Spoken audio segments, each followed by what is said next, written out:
এবছর শবে মেরাজ হলো মঙ্গলবার, আগে মঙ্গলবারে হলো পবিত্র শবে মেরাজ। আমার অনেক মুসলমান ভাইরা আমার কাছে প্রশ্ন করেছেন যে হুজুর মেরাজের রোজা রাখবো কয়টি? মেরাজুন নবী উপলক্ষে রোজা রাখবো কয়টি?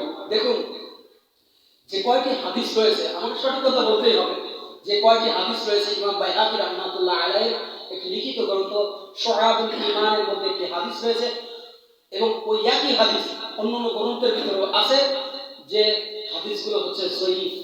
বলুন তো সে হাদিসগুলো কি?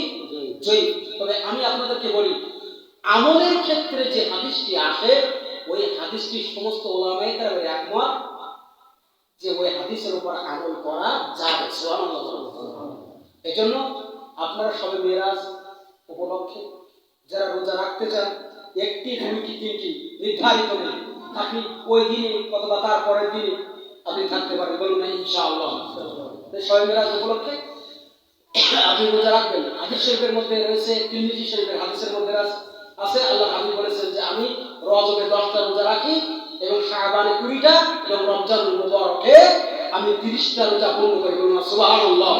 এই যে নফল হিসাবে আপনি যদি মেরাজের নবী উপলক্ষে ওই দিনে বরকতময় একটি দিনে আপনি যদি রোজা রাখেন, এতে শিরকও হবে না, বেদাতও হবে না, আপনার সওয়াব হবে। বলুন না আল্লাহুম্মা আমিন।